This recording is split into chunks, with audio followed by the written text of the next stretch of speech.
Hi, welcome to In a Pickle Knitting Vlogmas Day 3. Today is Sunday, December 3rd, and I'm coming to you today with another Christmas holiday book for children. And this particular book is from one of my very favorite authors. It is a Patricia Polacco book, and if you're familiar with her writings, you'll know that she writes a lot of stories that are fairly autobiographical, particularly of her childhood. And this is one such story. This The Trees of the Dancing Goats. And if you'll notice the cover, you will see a menorah. Let's see if I can get the sun off it there.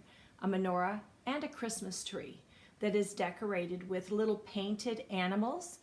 And one of them is a dancing goat, and that is where the title comes from.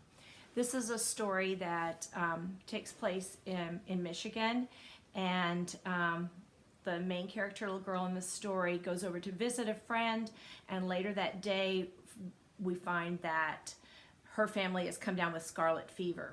And as the days pass, they are trying to see if in fact anybody in the family has contracted it, which they have not. Other families are reported to have come down with scarlet fever. So there's a lot of quarantine going on. This is in winter near Christmas time.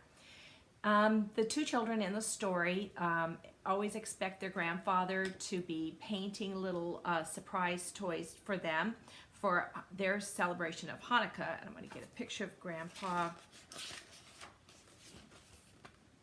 doing that here. You'll see some of the animals there. And the story tells a great deal about their Jewish traditions. It talks about some of the foods that they eat. A lot of the language is written so that you would pronounce it using some dialect there.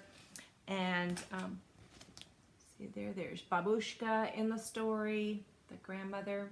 They live as an extended family, and ultimately what they do is decide that though they'd like to have their special little painted animals that the grandfathers made for them, they instead go out and get some small trees and decorate them with these animals to deliver to the families that have now survived, for the most part, the scarlet fever, but they can't really have their special holiday because they've all been ill during this time. And so this family shares their holiday traditions. So it's a very nice story for mingling of Jewish and Christian tradition. It even, as one of its reviews from Publishers Weekly says, an excellent choice for families seeking to mingle Jewish and Christian tradition. It's a very well told story, very much in the vein of other Patricia Polacco stories. And this is The Trees of the Dancing Goats, and I would highly recommend this book. You can get it on Amazon in paperback form for probably under $6 or $7. So that is our third story, and I hope that you can join me tomorrow for Vlogmas Day 4, and we will have a fourth Christmas story.